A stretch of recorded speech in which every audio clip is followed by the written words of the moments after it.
let's check and make sure that your public product is really going to resonate with your learners and is really going to make sense as the outcome of a unit.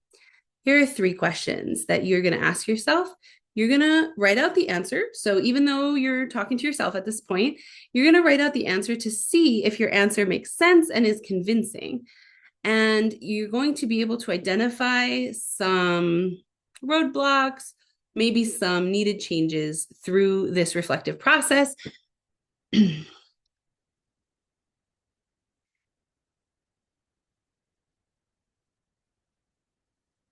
And you're going to be able to identify some roadblocks, some lacks, some weaknesses, or maybe some practical issues as you go through this process. So this is a really valuable process to go through. Even if you look at the questions and off the top of your head, you think, I know the answers, still take the time to write out the answer to the question, because you will make important decisions that will be needed later in doing so. So the first question, and you're going to answer this as if you're answering it for someone else. So explain to me like I'm 5. The first question is, what is the real world connection of your public product? Explain to me how this is relevant to my life. And you can do this thought experiment. What if all schools stopped existing tomorrow? What if all schools were zapped off the planet, or every type of school that we know was suddenly defunded and nobody could go? What meaning would this product that I've created at the end of this, again, we're planning backwards, so we're starting with the end, right? We're visualizing the end.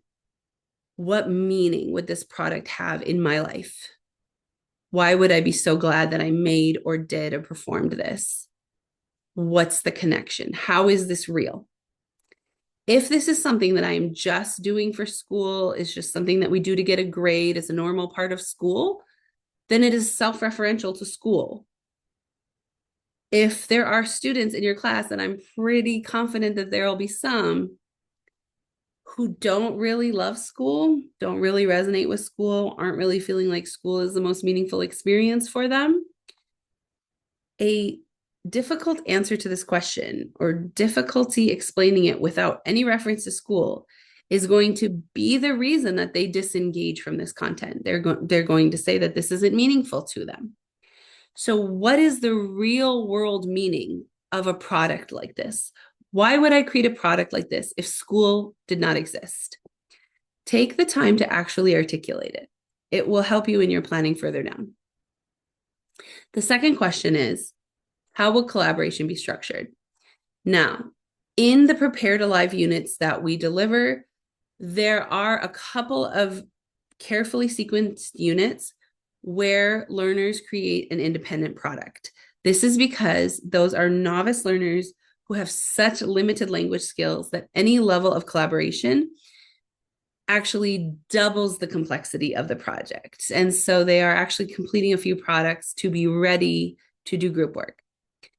But after that, we need to remember that we're only learning this language so that we can speak it to one another. We're only learning this language so that we can interact with it as our medium of interaction. Students will not do that after having taken a reading and writing or test-based or solo isolated learning course.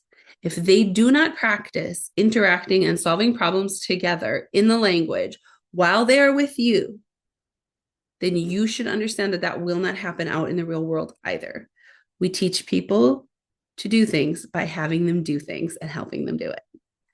That is a basic fundamental principle of effective pedagogy. If we want them to do something, we have to actually help them do it right there in the room with us.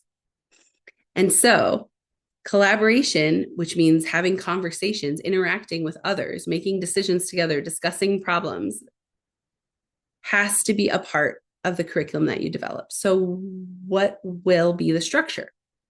Some quick recommendations from experience. Obviously, groups have to have at least 2 people. More than 4 tends to mean that some members of the group are really not that active.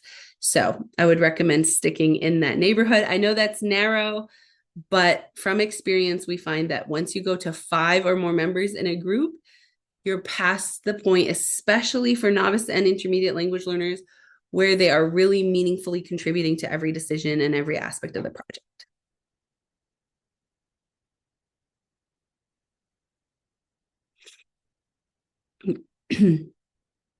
Final question.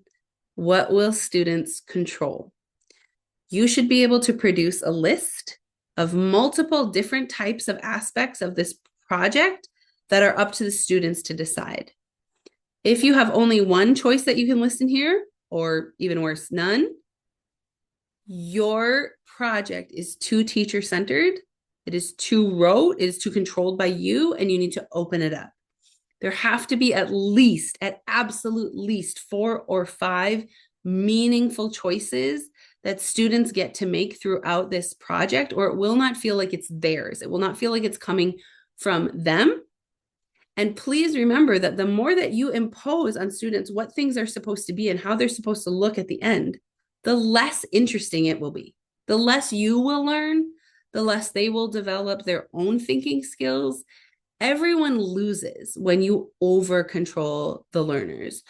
So look for as many points throughout the project as you can that they have autonomy, that they have control, that they can make their decision. And that may mean that they don't do it the way you want them to do it. And that may mean that they make choices that you find displeasing. They may choose styles or choose a focal point that you just aren't into. But if it's meaningful to them, it will be effective because they will be motivated to do it and do it well. So answer these 3 questions as completely as you can. If there's any rough spots, go back and try your public product again and then answer them again.